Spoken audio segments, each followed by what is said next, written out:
So, for a lot of history, this is how we supported decks. This is a precast pier block. It's available at most home improvement stores. Just buy it off the shelf, and most carpenters would dig out a little, hopefully, and it would sit there, and then the deck post would sit on top of it.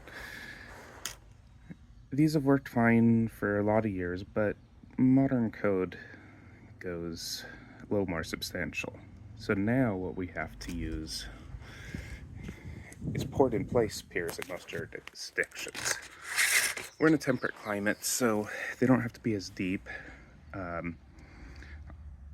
Since we don't have a hard freeze, we only have to go 12 inches below the surface.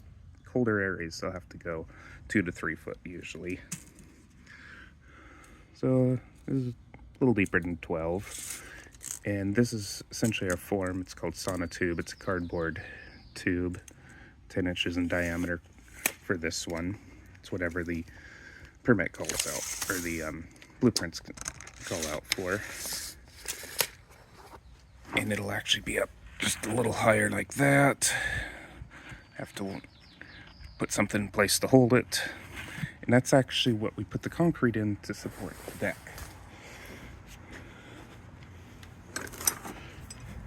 On the original pier blocks, we would actually just put a 4x4 post down, toenail it in typically, and that was good. But these are not allowed in most jurisdictions because they're not substantial enough.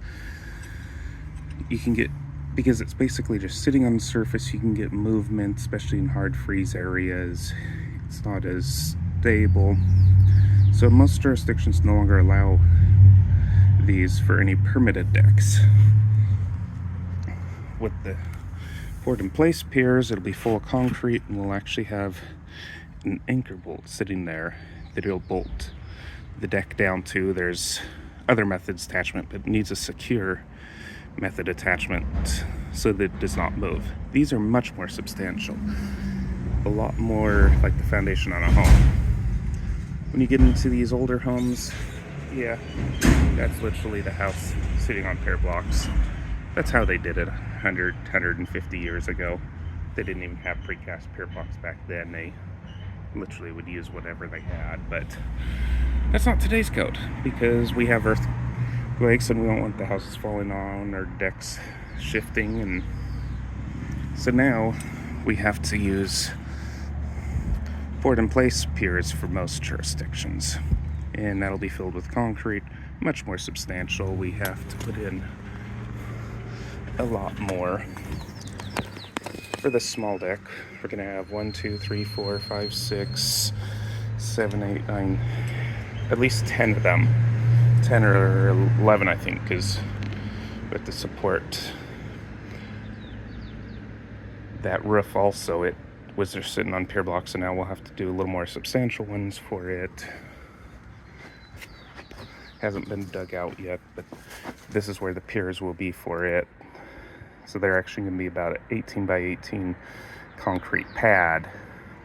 It'll sit a little lower than that, and same thing. It'll have a 6x6 post anchored to a bracket, which will come up, the deck framing, and then the actual post for the roof will be supported off that. Much more substantial than this little guy, which those worked fine for a lot of years, but now they are not accepted because code increases year over year slowly.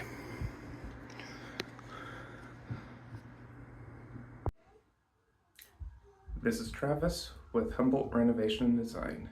Make your house your home.